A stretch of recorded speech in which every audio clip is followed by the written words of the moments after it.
We've just reliably been informed by the Free State Police spokesperson Motansi Magele that 42-year-old police officer was, of course, questioned and as a result has been arrested in connection of the 19-year-old missing Kamohelo Baukudi. He's joining me right now just to take us through those kind of developments. I would say it's a breakthrough for the police, given that you have mentioned during the media briefing yesterday that you have beefed up resources and you are leaving no stone unturned in making sure that you are tracking this case.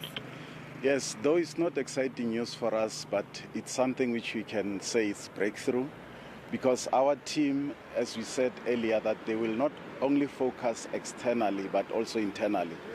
And yesterday in the afternoon, they managed to pick up this 42-year-old individual who's a surgeon in the South African Police Service.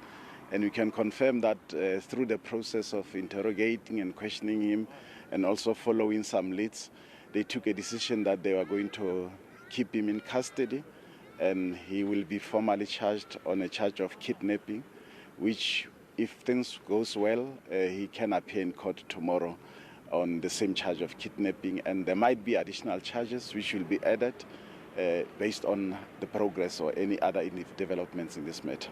One would wonder, what's the real connection with this 42-year-old man and the missing child? Is he part of the two suspects that you are looking for? It's a very crucial level of our investigation, which we just want to keep it as it is.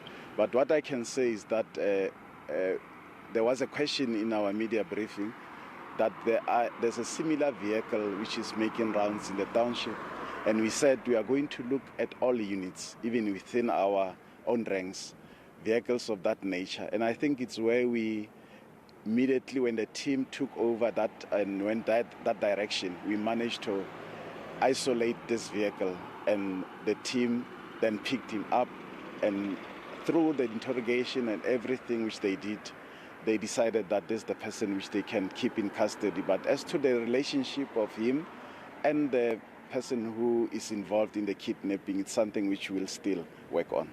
And Mr. Magele, is that room still open for more people that are supposed to be questioned, maybe?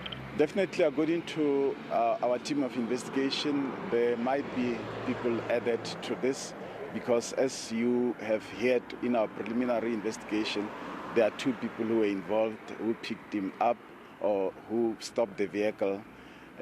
Then when we look at things, it might not only be two, it might go beyond that, but will be controlled by what prevail out of our investigation. But I think we are heading the right way.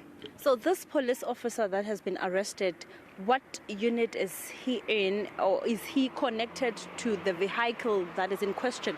He's connected to a vehicle which is in question now, because you see, when we look at his placement, he's one of the members who are in the roving team where we combat gangs in the schools and all these places. But that placed him in that vehicle at that moment. That's the reason why he was picked up. And as far as we looked, it was about the time he was about to report on duty. So that linked him exactly to say he was the person who was driving that car. And I think other details we cannot divulge now until they are entertained at the right level. Brigadier Motansi Magele, the spokesperson of the police in the Free State, giving us those updates that one police officer has been arrested, and he's not really calling this a breakthrough, but it is a step to the right direction, as he's mentioning that they linked the suspect to the vehicle, but now he's working within the SAPS, and they are not ruling out that more people will be questioned with regards to this.